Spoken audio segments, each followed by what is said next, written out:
Kakinada cinema రోడ్లో గల సూర్యకళ మందిరంలో శ్రీరామ సమాజం ఆధ్వర్యంలో నిర్వహిస్తున్న 131వ గణపతి సంగీత హరికథ నాటక మహోత్సవాలు ఘనంగా నిర్వహిస్తున్నారు. అందులో భాగంగా 5వ రోజు కార్యక్రమంలో భాగంగా విజయవాడ సంస్కార భారతి ఆధ్వర్యంలో జైహో శ్రీ ఛత్రపతి శివాజీ మహారాజ్ నాటక ప్రదర్శన కార్యక్రమం జరిగింది. కార్యక్రమాన్ని అతిథులు జ్యోతి ప్రజ్వలనం చేసి ప్రారంభించారు. డాక్టర్ పివిఎస్ కృష్ణ రచన దర్శకత్వంలో జైహో శ్రీ ఛత్రపతి శివాజీ మహారాజ్ చారిత్రక నాటకం ప్రదర్శించారు. డిజిటల్ బ్యాక్గ్రౌండ్తో ప్రదర్శించిన జైహో శ్రీ ఛత్రపతి శివాజీ మహారాజ్ నాటక ప్రదర్శన అందరినీ విశేషంగా ఆకట్టుకుంది. ఈ సందర్భంగా మునిగంటి వెంకట్రావు మాట్లాడుతూ సెప్టెంబర్ 2వ తేదీన సుచిత్ర బాలసుబ్రహ్మణ్యంచే గాత్ర సంగీత సభ కార్యక్రమం జరుగుతుందని అన్నారు.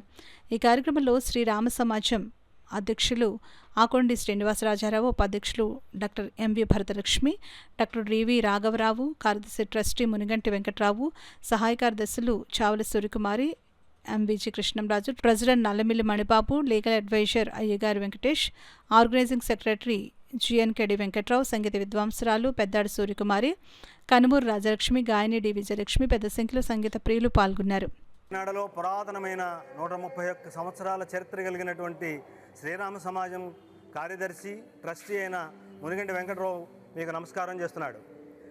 ఈ 131వ గణపతి సంగీత హరికథా నాటక మహోత్సవాలలో ఇవాళ సంస్కార భారతి నిర్వహణలో శ్రీ సాయిబాబా నాటక మండలి విజయవాడ వారి చేత ఛత్రపతి శివాజీ మహారాజ్ జయహో అనేటువంటి చారిత్రాత్మక నాటకం ప్రదర్శితమవుతున్నది. ఈ నాటకానికి విశేషమైన సంఖ్యలో నాటక ప్రియులందరూ సూర్యకళా మందిరానికి విచ్చేయడం మాకు చాలా సంతోషదాయకంగా ఉంది. ఈ శ్రీరామ సమాజం చేసేటువంటి అనేక కార్యక్రమాలన్నింటికీ కూడా మీరు పెద్ద ఎత్తున విచ్చేసి జయప్రదం చేయవలసిందిగా మిమ్మల్ని కోరి ప్రార్థిస్తున్నాను.